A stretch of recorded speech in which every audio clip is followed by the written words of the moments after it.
Hi, my name is Susan Schaefer. I'm the publisher and editor of Island Arts Magazine, and it is with pleasure that I introduce you to Will Miller of the Irish Rovers. Can you tell us about the early days of the Irish Rovers and what inspired you to form the band? Well, ever since I was 10, my sister and I were in that called the Miller Kids. Lost my voice, by the way. And my father was a button keyed accordion player, and we played in church halls around Northern Ireland, little concerts. And that kindled my love of it, of the showbiz stuff.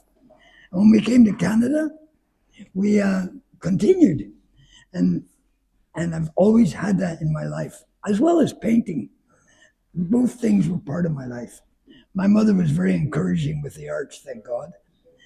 So we came to Canada, and I formed the Rovers in 1961, and we traveled the world from then on. Perfect. Your music has a distinct, joyful sound. Which traditional Irish elements influence the Irish Rovers' style? It's called Drink. Drink. Drink and be merry. I guess Ireland loves, underneath it all, the Irish like happy days because they had a lot of misery days. So the pubs in Ireland are great. And when I was a little kid, I'd go in there and sing to a bunch of guys drinking beer and all. And so it was all part of the whole scene. And as you look at my paintings, they reflect an Ireland that maybe doesn't exist anymore. But it's all my stimulation of a memory of an Ireland of those days. And my father, as I said, was an accordion player. So I had all the melodies in my head. And that kept us going. Nice. Well, looking back at your time with the band, do you have some of the most memorable moments? So many. So many, The yes. day we played at Carnegie Hall, the day that we played in Carnegie Hall, I stood on that stage to a full sellout crowd and I said, wow, did we really make it here? That would have been pretty And exciting. the Sydney Opera House was the same thing. Mm-hmm. We played in little folk clubs for the first 5 or 6 years. Mm-hmm. And then we moved up to concerts. But I think I loved my live shows. I loved the audience. And those are all memorable times to me. I think hearing that we had suddenly gone into the charts with the Unicorn song, that had to be the most memorable of all.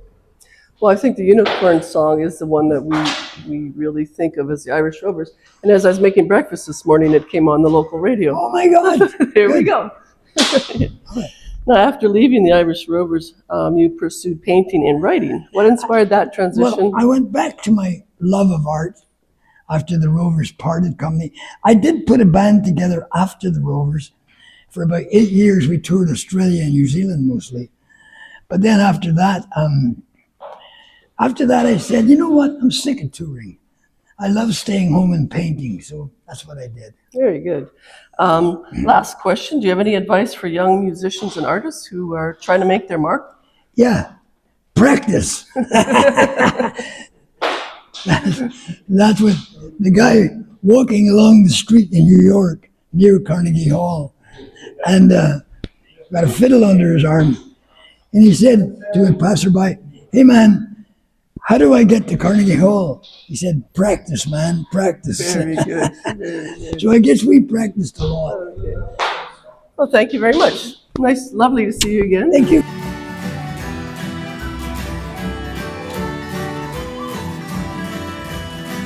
Well, in Banbridge town in the county down, one